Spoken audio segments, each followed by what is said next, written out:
All right, if you have not, please do that as soon as you possibly can,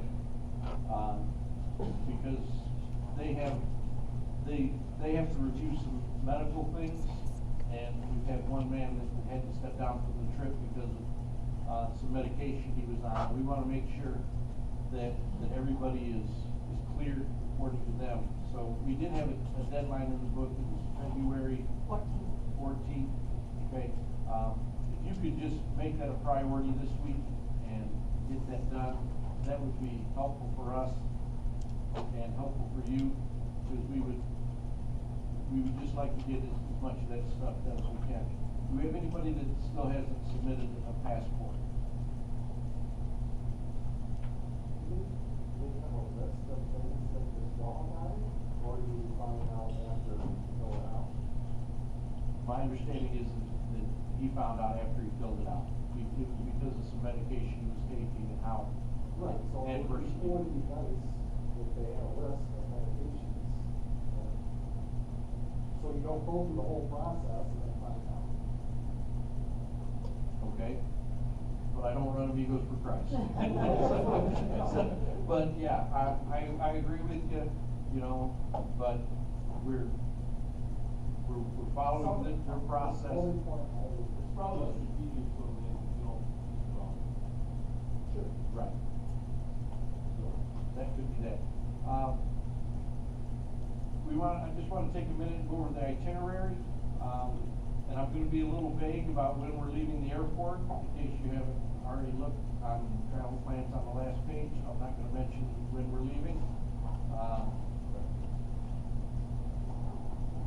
It's early, okay? Which is great for me because I live 10 minutes from the airport.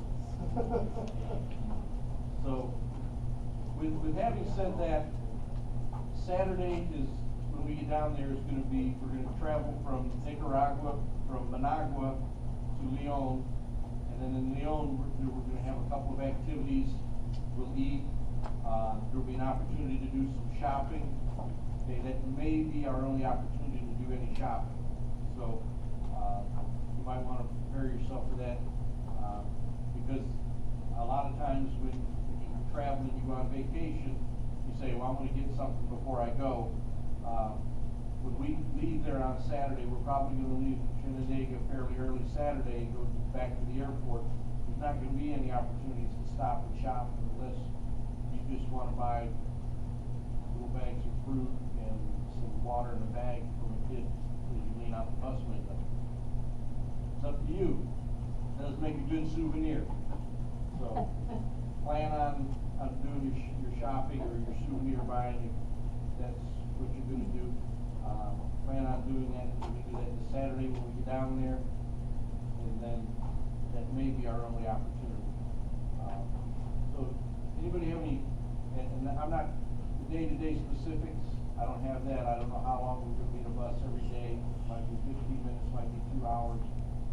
I don't have all that, what our daily routine is like. I just know we're leaving here early on Saturday, and we're leaving Shenandoah early on Saturday. Because they flip-flop groups out on Saturdays. So we leave groups, they're dropping off at the airport, and then they'll be picking us up.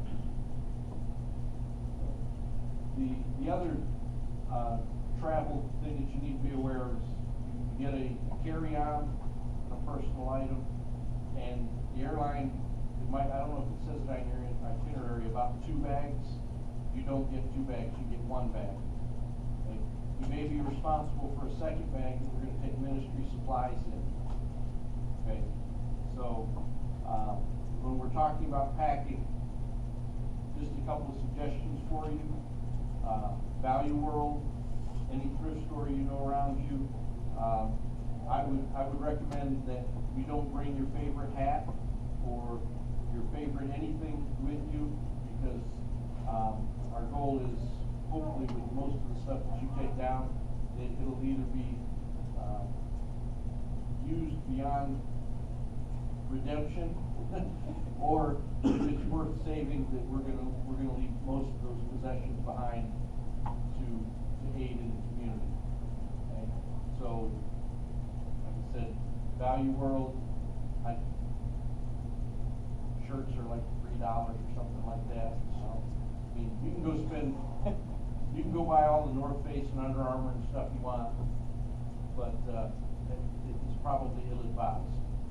Okay, so bring work clothes, and bring one set for each day, and we have this package list that we'll get to you, so that you have an idea of what to bring.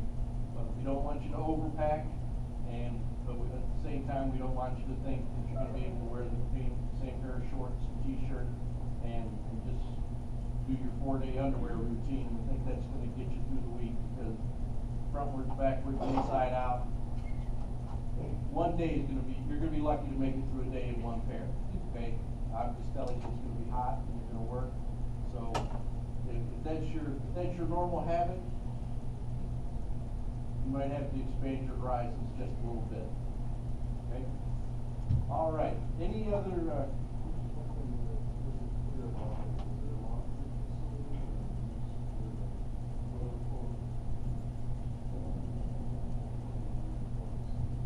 don't plan on wearing it twice. There may be a laundry facility there, but I don't know what the turnaround time would be, because most of the time they air dry things, and as humid as it is, depending on if it's a wet seat or the humidity's high, I would just kind of plan on wearing it one day and then putting it in a bag, not up near the head of your bed. Put it in your neighbor's phone? Yeah, I'm not encouraging conflict, okay? But you just need to be prepared, and that's why they recommend, to bring a pair of work clothes for every day. And you've seen some of the videos. Now, the video that I showed here wasn't an Amigos for Christ video. It actually was a Nicaragua Resource Network video, but very similar organizations. I went with NRN in the mid-2000s. So I knew a couple guys that were in the video, and so I put it up there. But it does show a lot of things similar to what we're doing. They do.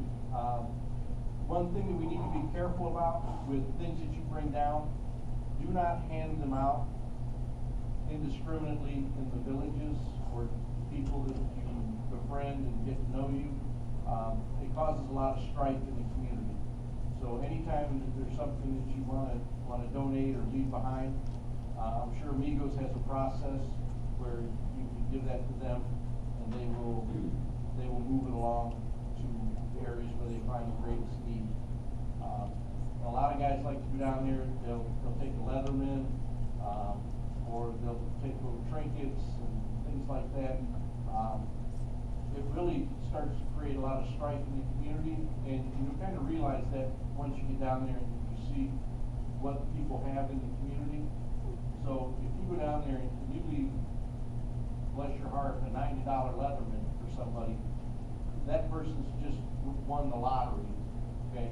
And you're subject to upset the balance of the normalcy of that community, okay? Because now somebody has a possession that nobody else in the village might have, and that creates a lot of strife. And I know none of us ever try to vie for position, in our jobs or in our communities or anything like that. We're all just laid back and we take whatever happens.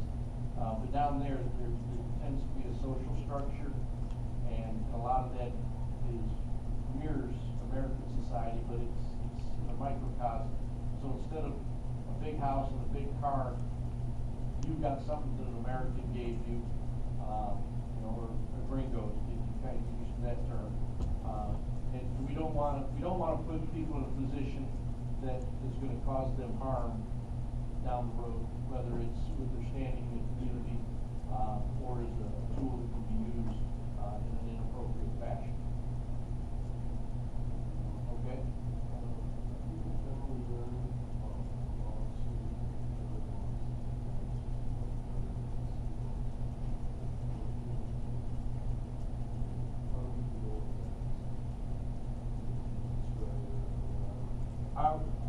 I will get with Scott and find out what the situation is down there.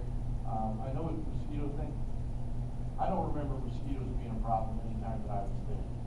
And the last trip I was on was 2011 or 12, I can't remember the year. But I don't remember mosquitoes being a problem. We're going down in May, which is the end of the rainy season, going into the dry season. When we were down there in September, it was already pretty dry. So there may be a difference, but I will check on that. For me, temperature-wise, shorts and a t-shirt is probably the best working gear. Get you a comfortable pair of shoes. Make sure you have a couple good pairs of socks. You can manage that.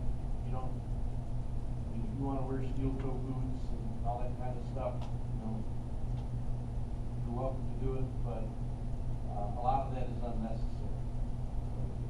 But with mosquitoes, well, as we get closer, because I know the Zika mosquito or disease was on the news all this week, and I just haven't spent the time to check into it.